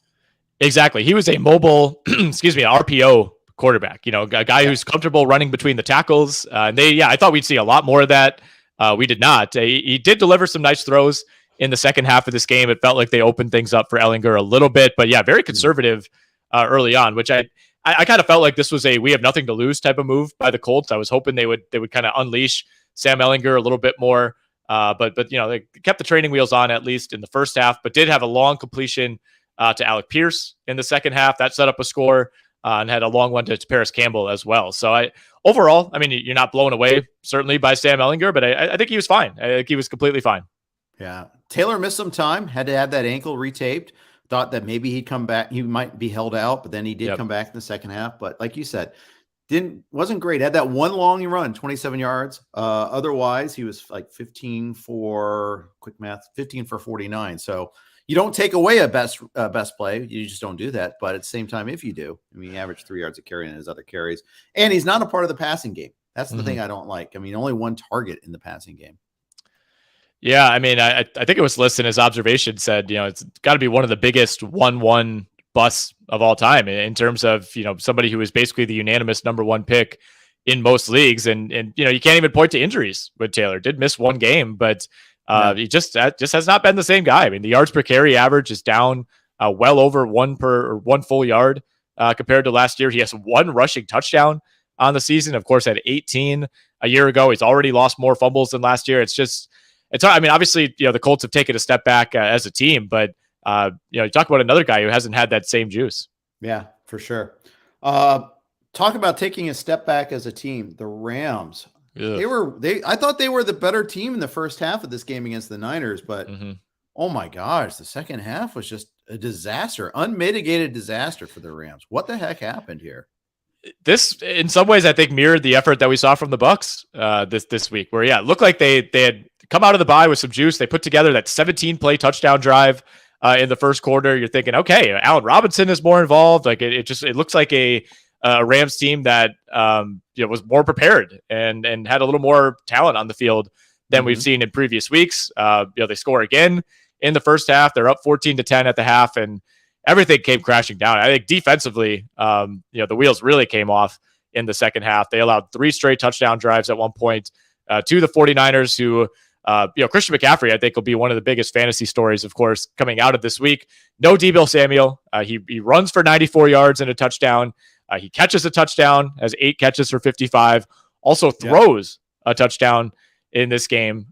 Just the complete package from Christian McCaffrey. And I thought this was a 50-50 game. I thought this was maybe a good spot for the Rams to steal one against a banged up Niners team. They're coming off the bye. And yeah, I agree. Through the first half, I thought the Rams were the better team. And I think if you had asked me at halftime who wins this game, I would have said, yeah, probably the Rams win a close one, but just completely fell off a cliff in that second half. Yeah, they moved the ball really well. A couple of drives. Now, their first touchdown, they needed like 10 plays inside the 5-yard line. They kept on getting penalties. Maybe that should have been a sign. Yeah, they finally had Stafford run it in after Malcolm Brown and Ronnie Rivers failed. I was on tilt with this game. I have Darrell Henderson in the NFFC primetime. I'm like, okay, Henderson, he's not great, but he should be giving me a floor of like 10 points in this game. And it came out with Rivers and Brown. What? Ronnie Rivers, baby. I went through that same song and dance with Henderson in a league where, again, he's not somebody that you're like, all right, I need 25 points today. It's more like, just please don't give me like a 4.5 point day, which is essentially what he did here. In terms of snaps, 24 for Henderson, 21 for Ronnie Rivers. They ran basically the same number of routes, obviously more carries for Rivers. Malcolm Brown also out-carried Henderson in this game, despite only playing 13 snaps. So some of this came late, but still. Though. I mean, why? Yeah. What do you get out of Malcolm Brown? McVay does this like 1 or 2 games every year, and you're like, does he hate Henderson? I know Henderson missed Wednesday's practice with an illness. But what is going on there? I know. The Rams, as much as any team, they're coming off of a Super Bowl. They're going to get the benefit of the doubt. Everybody loves McVay, but they've lost 3 out of 4 now. They've gotten beat down twice by the 49ers in the last month. It feels like you got to win at Tampa this week. You got a Chiefs game coming up at the end of November. You play the Seahawks in December. That game looks a lot more difficult now than it did, coming into the year. They have to play Seattle twice more. They're going to be in real danger here of missing the playoffs. I think this is going to be, obviously you always talk about the Super Bowl hangover, but I didn't really see this coming for the Rams. I didn't think the offense would be this limited, now at the halfway point in the season. Yeah. We saw it on opening night and you're just like, okay, it's opening night. It's the Bills. Okay, fine. Their line is terrible. Both the Bucs and the Rams, the offensive line is a big part of this story here. And I don't know if you can recover in season with this. Can you make a trade in season and get that sort of chemistry? Can you get that sort of improvement? Is there an offensive lineman that is that big of a name worth trading for right now? And I don't always try to do that swing for the fences trade, but is there one that exists out there? Not that I know of. I wouldn't consider myself like an expert on offensive line play for the bad teams. Maybe you just dial up the AFC South in general and you say, hey, Colts, is there anybody you want to get? Is Quentin Nelson available? Can we grab him? He's actually been disappointing this season as well. I know the Jags have like a backup tackle, I think Walker Little, who some people like. I don't know if that's really moving the needle for anybody. I don't know if there's any kind of impact offensive lineman that you're bringing in mid-season that's going to magically turn your season around. I don't think that's happening. Right. And unless they're like due to be a free agent at the end of the year, rarely are, good team. The bad teams want to hold on to the elite offensive lineman and build around them. That's the thing. Right. So yeah, I don't see a whole lot of action. There's probably one that exists out there and I should probably know better, but I don't know of anyone right now. So we've had a pretty active trade market, this in-season trade market so far this year. I'd like to see a lot more in the next 24 hours. That's for sure. Yeah, same here. And it feels like it's trending that way. I don't know. The stove's already been hotter this year than in years past. And I hope that's a sign of things to come. It makes the NFL more fun. Yeah. Niners, bye comes at a great time. They get this win, a division win. They sweep the Rams. That's huge. They can try to get healthy over the bye week, get Deebo back, maybe get some of their defenders back. The Rams, like we mentioned earlier, they've got a big game at Tampa Bay, a reprise of the playoff game, the divisional round there. So we'll see what happens. But that was an incredible game last year in the playoffs, and now we got two teams that are completely different arcs going into this week. Yeah, that's going to be a kind of a crash and burn game for one team. I don't know which team it's going to be, but we already feel really bad about both of these teams, and one of them is going to be in a massive, massive hole after that game. And I don't know which one it's going to be. Like, which team do you feel worse about right now? They've both been so awful. Yeah, I think I feel worse about the Rams, but I don't know. We'll see. And then of course we got to mention Brady got divorced. That's obviously huge too. Something else that who knows how that affects people. I feel bad for him. I feel bad for any divorce, but that's obviously hovering as an issue too. Two more games left to recap, but first, quick note from Monkey Knife Fight. Football is officially back on Monkey Knife Fight with all the NFL action you're looking for. And if college football is more your speed, they've got plenty of that too. On Monkey Knife Fight, there's no sharks, no salary caps, and no math. It's just easy to play, easy to win, daily fantasy player props. Join now at monkeyknifefight.com and you'll get your first game free. Then use promo code RWNFL to get your first deposit matched instantly up to $100. So what are you waiting for? Join Monkey Knife Fight today. All right, let's deal with the Giants at the Seahawks. Unfortunately, poor Richie James. This is going to be his game. Two really bad fumbles on punt returns amounted to 10 points for the Seahawks. And it wasn't the complete difference in the game, but it was a massive part of it.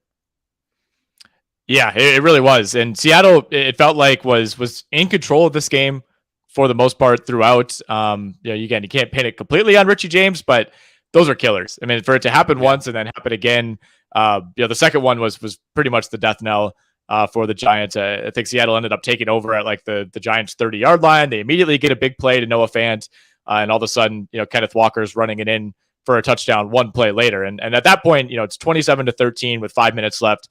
This Giants offense, credit to them for maximizing what they have. They're not built to come back in those type of situations. No, they're not. Reminded me of the Dallas game, with the other game they lost this year.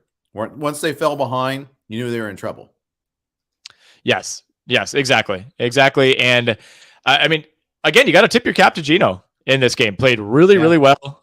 Should have had another touchdown on the board to Tyler Lockett, who had just a horrible drop in this game. Ended up, kind of redeeming himself with a touchdown later on. Looked like, I thought, a really good job by Seattle of almost making a point to give him another opportunity after squandering that first one. You could tell he was feeling it on the bench. Was not happy with himself. We saw DK Metcalf in this game. I think I was on record on Thursday saying I would be shocked if DK Metcalf played. As it turns out, you're never going to believe this, Jeff. The Seattle Seahawks may have been a little bit cagey with the actual injury to DK. Right. Yeah. Because we always accuse them of shiny, happy optimism. Like, whatever. And, I'm just as guilty of that. But when Metcalf on Wednesday, he didn't practice, but he participated in the walkthrough and he said all the things that he wanted to play. That should have been our first clue. When sometimes you got to take player optimism in stride, but at the same time, you want that instead of DeAndre Swift saying, well, I'm working to see if I can get back or not. It's a little bit of a different conversation. Metcalf was pretty adamant he wanted to play. And sure enough, he did. Mm-hmm. I think I saw 37,000 tweets saying he's built different. Yes, he is. Confirmed. Yes, he is. It's true. Obviously that shrunk up Marquise Goodwin's value a little bit there. I mean, Lockett, that drop was hideous, but the funny thing is he got the redemption. He was just as open again. Like, how do you let that play happen again? It was a nice double move by Lockett. That's for sure. I guess. Yeah. But yeah, you would think at that point, after already getting burned and not having to pay for it, you'd be a little tighter in that Giant secondary, but impressive effort from Seattle. They're at home here. They were favored. But obviously, the Giants have found ways to win pretty much every game except for that Cowboys one. And this one just got away from them. Once they go down by 2 scores, again, they're not built for those type of situations. But I thought they did a good job, despite struggling on offense for virtually the entire first half. They did finally tack on a touchdown, following a fumble by Seattle deep in their own territory. But other than that, got really nothing on the offensive end. And on the other side, I thought Seattle would be able to run the ball in this game. I mean, the Giants defense is really bad against the run in terms of yards per carry. Kenneth Walker was bottled up, and even his touchdown run, he had to break a couple tackles on the way there. 18 for 51 for Kenneth Walker, just one catch on 2 targets out of the backfield. Didn't really do much with it. So 27 points for Seattle. Overall, that's fine. But I thought this would be a much bigger day for that running game. Yeah, I think the real story of this game was the defense on both sides. And, Daniel Jones, 17 for 31, only 176 yards. Okay, whatever. We expect that. But he only ran 6 times for 20 yards. He got sacked 5 times. Saquon, 20 for 53, 1 touchdown, long of 15. And they bottled him up in the passing game, too. He had 5 targets. He was only 3 of 9. You take away that, I mean, what else do you have left in terms of playmakers for the Giants? And they laid that pretty bare. Yeah, the Seattle defense, I think we thought might be like really, really bad coming into the year. They have a bunch of young guys, a bunch of rookies who are playing really well in that secondary. Obviously, Bobby Wagner's not there. They haven't really felt that maybe quite as much as we thought. That they're just kind of league average across the board. And for given what we thought about this team coming in, that's really good. They find ways to get off the field, and they've been really good, I think, at limiting the bad quarterbacks in the league. And maybe Daniel Jones has emerged from that group at least, but they did everything that they needed to prevent him. A lot of the ways that the Giants have been able to hang in games and ultimately win late is Daniel Jones converting third downs with his legs. That was not happening in this game. Seattle was well prepared. Yeah, they were. I'm impressed. I'm really impressed. And this is one of those where, okay, that you give them credit for drafting well and coaching well. Just turn it on its head. They've got a big game this week at Arizona. I mean, this is a huge divisional game. They're 5-3. Most of their, they're much stronger defensive unit at home than on the road, I feel like. Yeah. So we'll see what happens at Arizona, but this is pretty big. Giants get a much needed bye week. They need playmakers. They traded away Kadarius Toney, and Toney's deemed healthy this week. I have no idea what happened there in New York, why he didn't fit in New York, but they didn't replace him. They don't have playmakers, and that's the thing that kind of makes me worried about them going forward. They're 6-2, 3-1 in the 6-2, but at the same time, what's their future for the second half of the season? Yeah, I think they are one of those teams that we might look back on and say, remember when the Giants started 6-1? That was crazy. And they're like a 500 team at the end of the year. I don't think that would shock anybody. I think that's probably closer to their talent level. It's just simply not sustainable to be winning every 1-score game. Over the course of a season, that's gonna kind of smooth itself out. I still think they're very much, they had such a hot start that they're going to be in the playoff mix no matter what by default. But I think this is a chink in the armor, I think, type of game for New York, where you say, okay, this is closer to the real level of team that this is. Yeah. Obviously, a lot of people are going to be watching closely to see if they add any talent at the trade deadline. Ironically enough, they'd be a good spot for Elijah Moore, kind of stepping into that role vacated by Kadarius Toney. I too am not really sure what's going on there. This feels like maybe a month from now we get a story, kind of a tell-all in The Athletic or something, where we find out what was really going on with Kadarius Toney. But punting on a former high draft pick like that, you got to have your reasons. Pete Carroll, by the way, 14-1 to win Coach of the Year. Sirianni's the heavy favorite right now. Like if the Eagles go like 16-1, he's probably going to win it. But I think there might be an upswell of Pete Carroll momentum coming.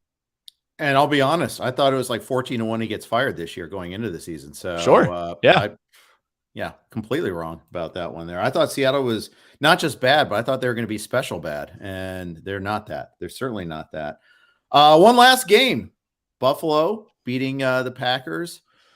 I can see you cringing already, but you know what? I didn't think the Packers played that badly, all things considered. I think that they rediscovered they have a running game, which was nice to see. It's something they probably should have rediscovered sooner, and they're certainly going to take advantage of this week at Detroit. But at the same time, I mean, the Bills did all their damage early, and it felt like kind of a cruise in the second half. Yeah, I didn't think Buffalo played all that well in this game. I think Josh Allen would tell you that himself. Had the interceptions on back-to-back drives. Of course, an Aaron Rodgers interception on a tip pass was sandwiched in between there, so it didn't really end up costing Buffalo all that much. Green Bay had a chance to make this somewhat interesting They missed a long field goal that would have brought them within a score, and then we were going to get the whole onside kick and all that. But really, this was never a game that felt like it was out of Buffalo's grasp. But I agree with you. I thought this could be like a 41-10 type of game. And watching the game with some friends here in Wisconsin last night, I threw it out there. Like, I think if Green Bay plays this exact same game, they win the last 3 weeks. Like, I think if they had played this game against Washington, they win. They play this game against the Jets, they win. Maybe against the Giants as well. This was, I think, as much, as lively as this offense has looked in a while. We saw Aaron Rodgers airing it out to varied degrees of success. Great game from Romeo Doubs, Samori Toure getting on the action.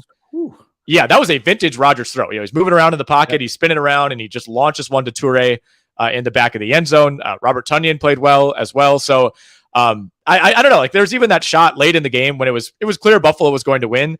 And there's, the camera shows Rodgers joking around with AJ Dillon and Aaron Jones on the bench. And, part of me is like, okay, you're about to lose. Like, why are you happy? But I also think at the same time, like, Green Bay maybe feels like they figured something out with this offense. Ironically, it's like, of all the games to pound the run, why do it in this one? Where, like, I was listening, I forget what pod it was this morning, or it might have been Good Morning Football on NFL Network. I think it was Kyle Brandt made the point that he's like, Green Bay just felt like they wanted to play not to embarrass themselves.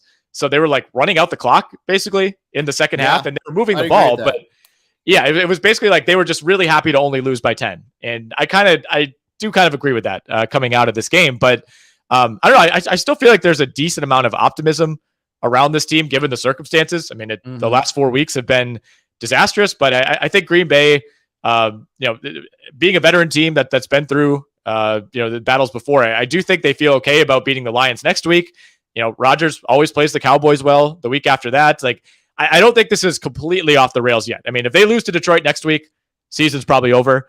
But I think they were happy to go in and compete with the Buffalo Bills, which maybe more than anything else just kind of speaks to where the Packers are right now. Yeah, but I mean, again, the NFL is just getting into the playoffs, right? I mean, and then seeing what happens. And the fact is, the NFC wildcard spots are still gettable. Tampa Bay is 3-5. The Rams are 3-4. There's some, even San Francisco's 4-4. I mean, they're not prohibitively ahead. The Vikings, I mean, they've got a pretty good, extremely high chance of winning the division. The division might be hard to pull off. Although they still do get to host the Vikings later. The Vikings have all these road games coming up later on. But still, I mean, they can find them. It seems like they found themselves a little bit. They do always, they're always running the play clock down. Even when it's not Buffalo, they're a team that snaps it with like 5 seconds left on the play clock all the time. But there was a lack of urgency. But they lost a touchdown on that pretty sketchy OPI on Tonyan. I mean, that turned into a field goal instead. They had a 4th down where they didn't convert. I mean, there were things that were there. And I think Buffalo kind of put it into the storage in the second half a little bit there too. They got James Cook some carries. Cook actually looks pretty good. He got that 141-yard catch. Yeah.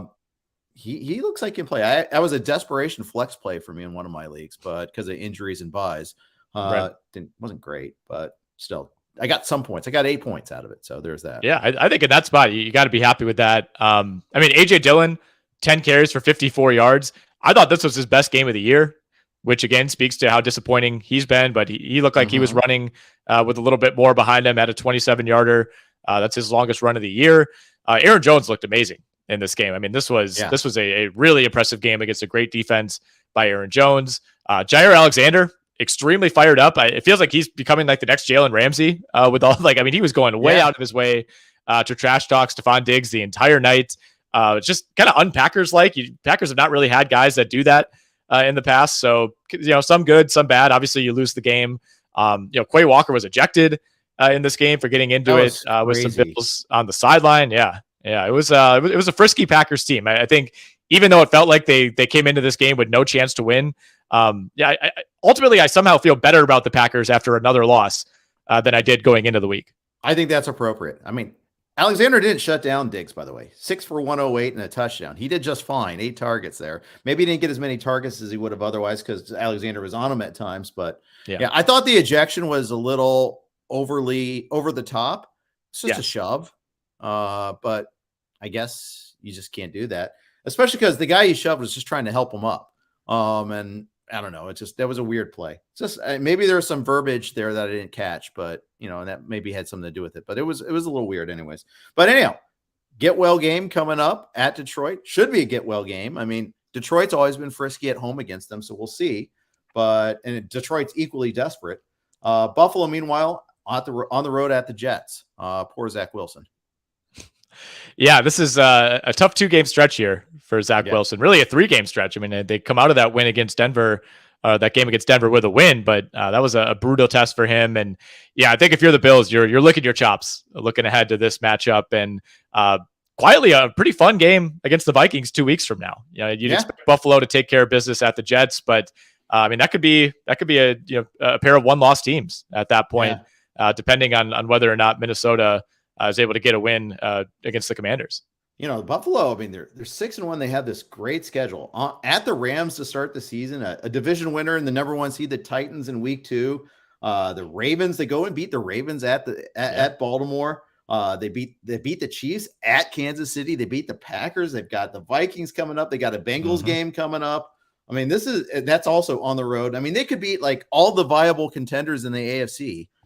Which is pretty darn impressive. I mean, they're just a legit awesome team. They really are. And, I mean, that Dolphins game is going to go down as maybe the lone blemish on this resume because, again, you feel really good about their chances to beat the Jets. That Vikings game won't be easy, but they'll be heavy favorites at home. You get the, the pre-Deshaun Watson Browns. They'll dominate the Lions on Thanksgiving weekend.